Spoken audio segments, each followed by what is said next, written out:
नमस्कार, बहुत स्वागत है आप सभी का। मैं हूं आपके साथ लोकेंद्र त्यागी। मध्य प्रदेश में डेंगू का प्रकोप बढ़ता जा रहा है। ग्वालियर से लेकर राजधानी भोपाल तक लोग डेंगू के डंक से कराह रहे हैं। इंदौर और जबलपुर का भी हाल गंभीर है। अस्पतालों में मरीजों की संख्या बढ़ती जा रही है, जिसने प्रशासन और स्वास्थ्य महकमे की चिंता बढ़ा दी है। आज इसी मुद्दे पर करेंगे चर्चा, लेकिन उससे पहले आज की रिपोर्ट आपको दिखाते हैं।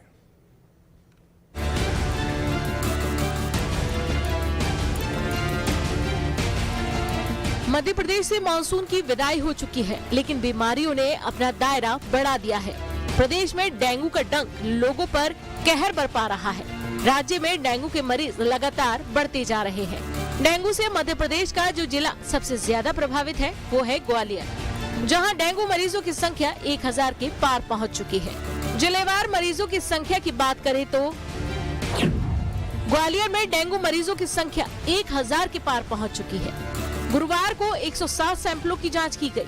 107 में से 14 लोगों का सैंपल पॉजिटिव पाया गया।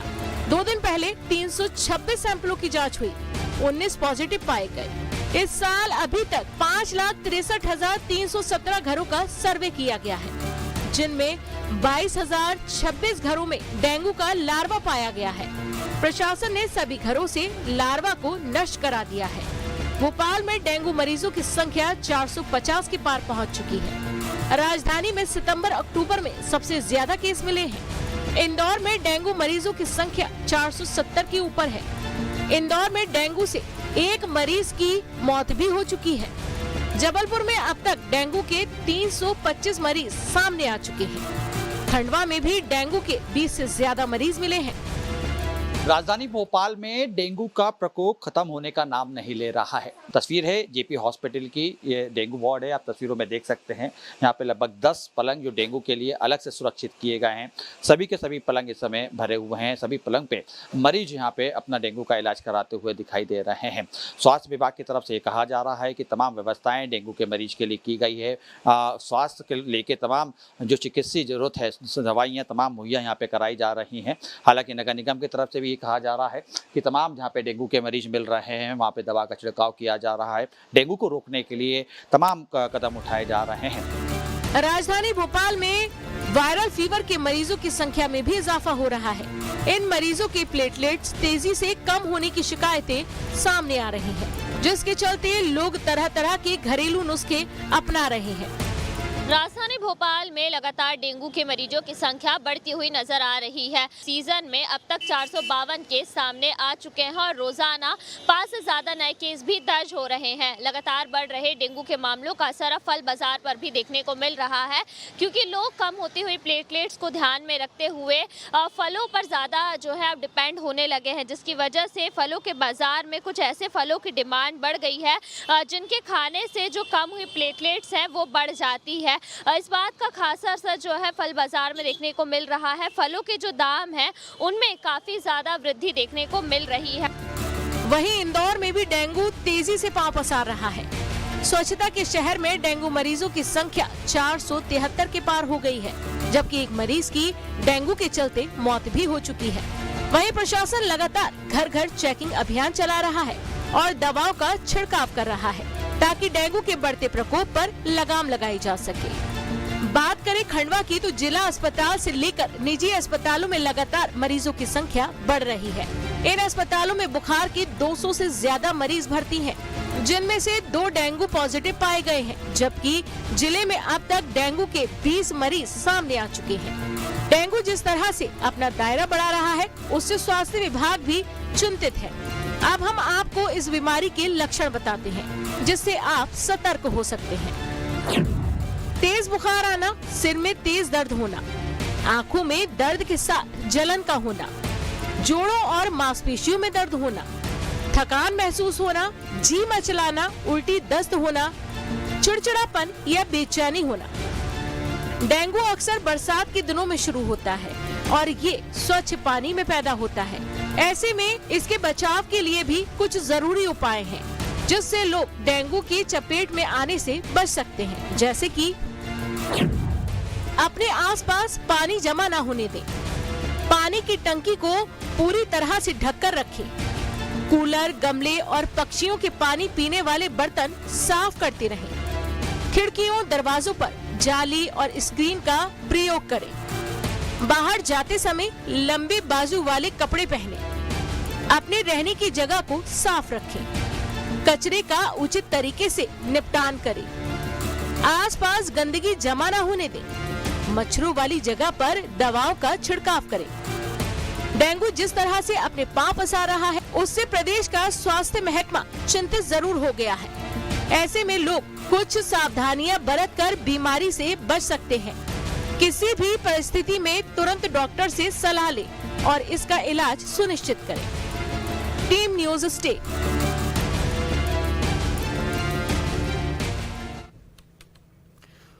और हमारे साथ खास मेहमान इस वक्त जुड़ गए हैं। तनवीर अली जी हैं, पूर्व निगम आयुक्त हैं, डॉक्टर शरद पंडित जी हैं, हेल्थ एक्सपर्ट हैं, और डॉक्टर नेहा गुप्ता जी हैं, हेल्थ एक्सपर्ट हैं। आप तीनों का बहुत बहुत स्वागत है। सबसे पहले तनवीर जी, मैं नगर निगम की थोड़ी जो कार्य प्रणाली है उसको आपसे समझना चाहता हूँ। इस बार दावा तो ये किया जा रहा है कि कई लाख घरों में सर्वे किया गया है, लेकिन ये सर्वे होता कैसे है और इसके जो परिणाम हैं वो हमें कुछ बेहतरी की तरफ क्यों नहीं ले जाते हैं? हर बार ये मामले जिस तरीके से बढ़ते हुए नजर आते हैं, हर बार यही कहा जाता है कि फॉगिंग नहीं होती है, सर्वे नहीं होता है, और इस वजह से मामले जो हैं बढ़ते हुए नजर आते हैं।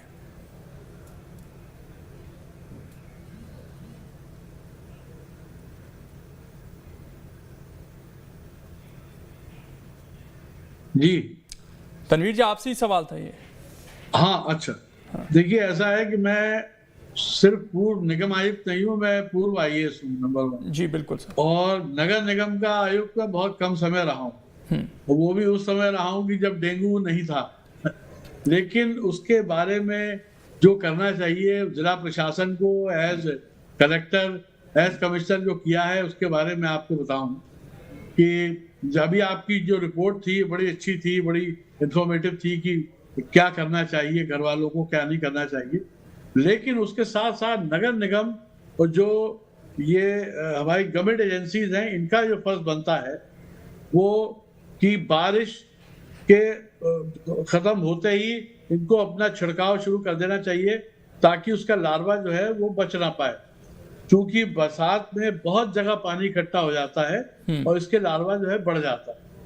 Now this is a very dangerous disease कि जिसमें आपके प्लेटलेट कम होने लगते हैं, अलार्मिंग लेवल तक कम हो जाते हैं। तो उस बचाव के साथ साथ जो उसके बाद आपका जो उपचार की बात है, ट्रीटमेंट की बात है, वो बहुत इंपॉर्टेंट है। उसमें आपको मैक्सिमम ये करना है कि उन हॉस्पिटल्स में प्लेटलेट चढ़ाने की फैसिलिटी हो कि नहीं हो, बिकॉज वो बहुत सबसे इंपॉर्टेंट, इसका काम ही प्लेटलेट चढ़ना ही जैसे जान बचता है। तो वो चीज बहुत जरूरी है। बड़ा मुझे ताज्जुब हो रहा है कि ग्वालियर में 1000 केस हो गए हैं और भोपाल और इंदौर में भी करीब 500 है।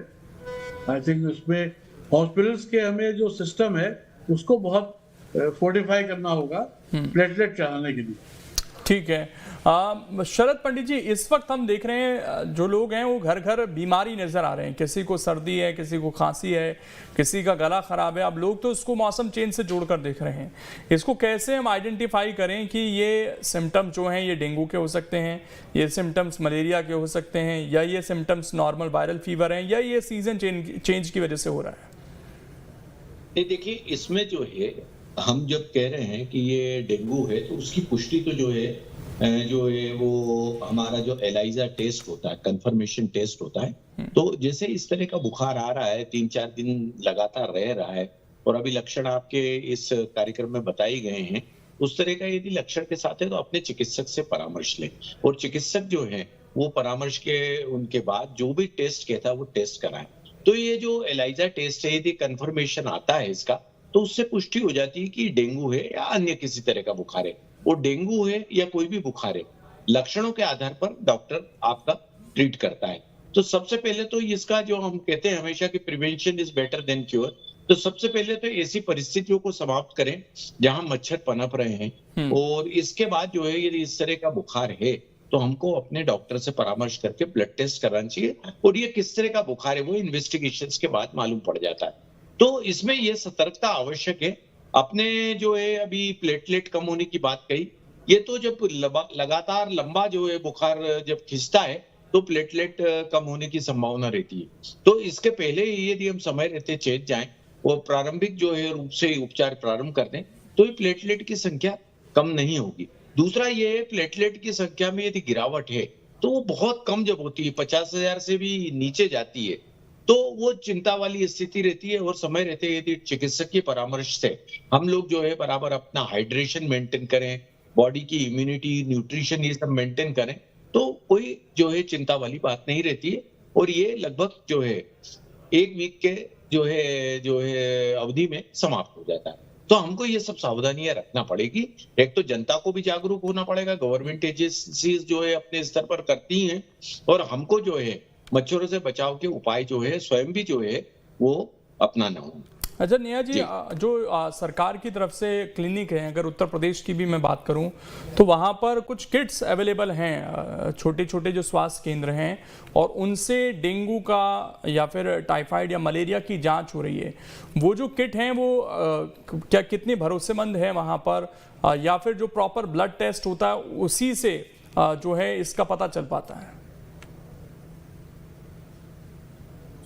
ओके, सो देखिए, डेंगू आजकल, क्योंकि डेंगू के साथ साथ हमें बहुत ज़्यादा कॉमन जो अपर रेस्पिरेटरी इन्फेक्शंस के जो पेशेंट्स हैं, जो हम गला खराब, खांसी, इन सब के भी पेशेंट्स बहुत ज़्यादा फ्रीक्वेंटली नज़र में आ रहे हैं, राइट।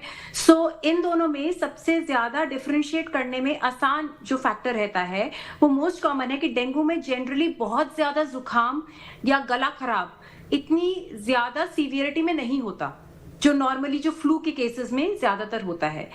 बात करें तो ब्लड टेस्ट की अगर हम बात करें तो आजकल हमारे पास एक डेंगू एंटीजन डिटेक्ट करने का टेस्ट है जो शुरू के 4-5 दिन में भी पॉजिटिव आ जाता है, फिर एंटीबॉडी टेस्ट होते हैं और एक डेंगू पीसीआर होता है। तो ये 3 टेस्ट हमारे पास कॉमनली अवेलेबल हैं आजकल, और इनकी काफी अच्छी सेंसिटिविटी और स्पेसिफिसिटी होती है। मतलब ये बहुत ही जनरली बहुत ही अच्छी तरीके से बता सकते हैं कि किसी मरीज को डेंगू है या नहीं है। ठीक है। मैं सर एक चीज जानना चाहता हूं तनवीर जी आपसे, कि जैसा आपने कहा कि बारिश के बाद ये काम शुरू हो जाना चाहिए फॉगिंग का, इसके लिए क्या जो नगर निगम है उनके पास पर्याप्त बजट, पर्याप्त मैन पावर होती है? क्योंकि कई बार ये कहा जाता है कि वार्ड बहुत बड़े हैं, उतने कर्मचारी नहीं हैं और केवल खाना पूर्ति कर 1-2 जगह काम की खत्म कर दिया जाता है। देखिए, काम अगर करना चाहे तो सब हो जाता है, पैसे की कमी नहीं होती है नगर निगम में। मैन पावर की कमी भले ही हो, उसको आप डेली वेजेस पे करके या ठेकेदारी के थ्रू उसको करके वो हो सकता है, ऐसी कोई बात नहीं है। इमरजेंसीज में काम होते हैं अगर करना चाहे कोई। ये देखने के लिए ही जिले में कलेक्टर का, डीएम का रोल बड़ा अहम हो जाता है, उनको भी देखना चाहिए। डिवीजन लेवल पे कमिश्नर को देखना चाहिए, ये बहुत जरूरी होता है। अभी डॉक्टर नेहा ने बड़ा अच्छा बताया उसके जो किट्स और टेस्ट के बारे में, तो मैं समझता हूँ वो बड़ा इंफॉर्मेटिव है और ठीक है सर, उससे बहुत फर्क पड़ेगा। ठीक है सर। शरद जी, मैं एक चीज़ और जानना चाहता हूँ, इस तरह की बीमारी में घर पर कौन सी चीज़ें इनका सेवन करने से लाभ होता है मरीजों को, और खासकर इस सीज़न में जब लोगों को हल्का हल्का कुछ सर्दी खांसी जैसी भी समस्या है, बुखार भी है, तो कौन सी चीज़ का वो सेवन करें जो उनको फ़ायदा दे सकता है और कौन सी चीज़ इस समय थोड़ा सा अवॉइड करें? देखिए, इसमें जो है सबसे पहला तो आवश्यक ये है कि हमारे शरीर की इम्यूनिटी को हमको बनाए रखने के पूरे प्रयास करना है। एक तो रेस्ट बहुत जरूरी है। देखिए, रेस्ट करें, जो है जो अवॉइड की जा सकती है, बाहर जाने के प्रोग्राम्स वो सब अवॉइड करें, और जितना रेस्ट करेंगे रिकवरी उतनी फास्ट होगी। नंबर 1। नंबर 2 जो है बॉडी का हाइड्रेशन जो है मेंटेन होना चाहिए। लगातार मतलब जो है हाइड्रेशन मेंटेन करने के प्रयास करें, पानी पीते रहें, पानी अधिक से अधिक मात्रा में लें। साथ ही जो है फ्रूट जूसेस रहते हैं, पर अभी जैसा गला खराब होने की समस्या बताई, तो ये ध्यान रखें कि साइट्रस या जो ज्यादा जो है खटास जिन फ्रूट्स और जूसेस में है उसका सेवन कम करें। परंतु फिर भी जो है सावधानी के तौर पर चीकू है, अनार है या पपीता है, इस तरह के हम फ्रूट्स जो है ले सकते हैं। इसके अलावा केला और इस तरह के जो इस समय जो है बहुतायत में आते हैं, ऐसे फ्रूट्स का सेवन करते रहें। साथ ही साथ हम ये नहीं सोचे कि हमारे को मतलब जो है वो खाना छोड़ देना है। खाना जो भी एक सामान्य अपना डाइट रहता है, जो है खिचड़ी है इसमें जो है दलिया है, या इसके अलावा जो है रोटी दाल, ये इस तरह की जो सामान्य चीजें जो भारतीय जो थाली में रहती हैं, उस तरह के भोजन को लेते रहें, तो ये सारी चीजें आपके शरीर की इम्यूनिटी को भी जो है वो कायम रखेगी, और साथ ही साथ हाइड्रेशन के लिए ये जो प्रयास मैंने बताया ये करते रहें। तो रेस्ट नितांत आवश्यक है। रेस्ट लेंगे तो वो एक बहुत बड़ा फैक्टर रहता है कि जिसमें रिकवरी फास्ट होती है। तो ये कुछ चीजें ऐसी हैं कि इसको सावधानी रखना है, हर व्यक्ति को ध्यान रखना है। आपके घरों में मतलब जो है अन्य व्यक्तियों को ना हो, उसके लिए ध्यान रखें कि मच्छरदानी का उपयोग है। साथ ही साथ जो जहाँ वाटर स्टोरेज बॉडीज हैं, घर में कई बार कूलर्स रहते हैं या ओवरहेड टैंक्स रहते हैं, बाल्टियों में पानी भरा है, इसके अलावा एक्वेरियम है, फ्लावर पॉट्स है, ये सारी चीजों को भी क्लीनिंग करते रहें। तो ये 2-3 चीजें यदि हम सामान्य रूप से हर परिवार ध्यान रखेगा तो सरकार को भी सहयोग होगा, और ये जो है हमारे को जो है वो स्वयं को भी और हमारे परिवार के अन्य सदस्यों को और समाज में इस जो है बीमारी से हम धीरे धीरे मुक्ति पा सकते हैं। तो ये चीजें ध्यान रखना आवश्यक जी।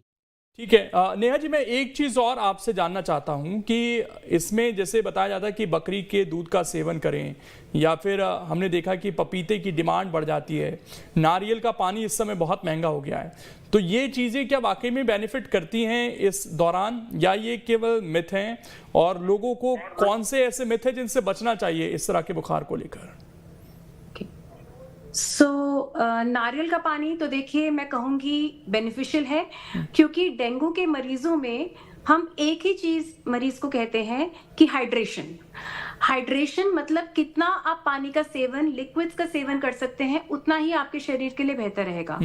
वो अलग बात है कि इस हालत में जनरली मरीज ज्यादा लिक्विड्स ले नहीं पाता, क्योंकि उसके पेट में दर्द होता है, जो पेट में जो ऊपरी भाग है उसमें दर्द या उल्टी के कारण वो इतना लिक्विड्स का सेवन नहीं कर पाता है। तो हम कहते हैं थोड़ी थोड़ी मात्रा पे जितना उससे हो सके रेगुलरली वो लिक्विड्स ले, और उसके साथ हम उसको थोड़ी दवाइयां भी देते हैं ताकि जो उल्टी की जो फीलिंग है वो उसकी थोड़ी कम हो जाए।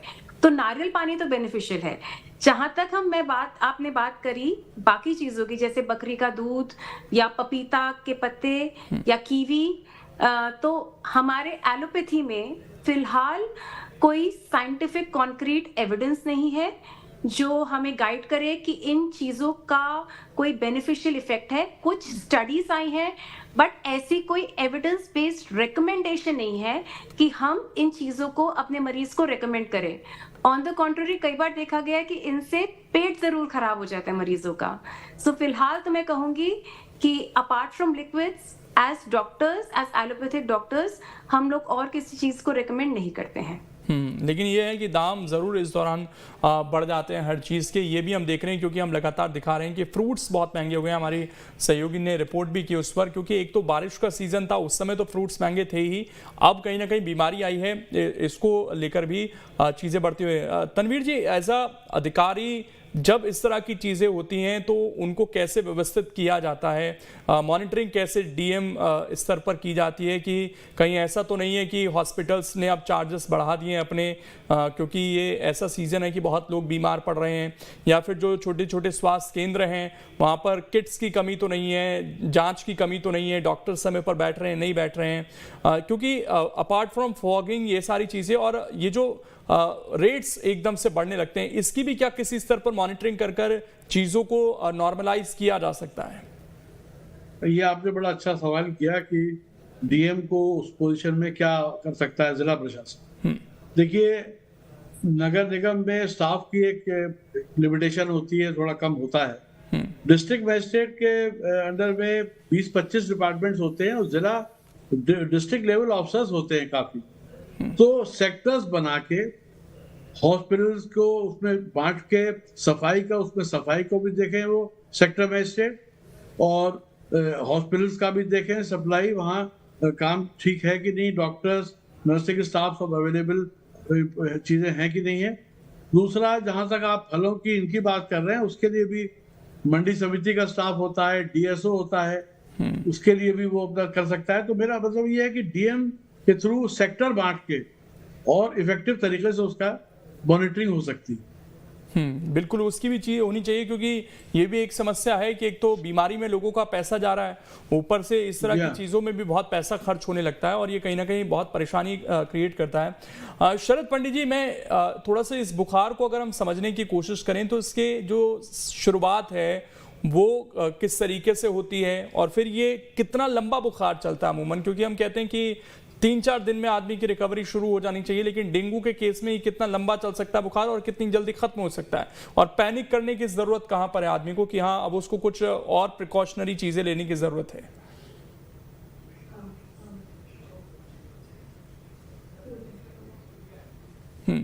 चलिए, आवाज नहीं पहुंच पा रही है। नेहा जी, ये सवाल सुन पाई आप मेरा? नेहा जी, आवाज पहुंच रही है आप तक मेरी?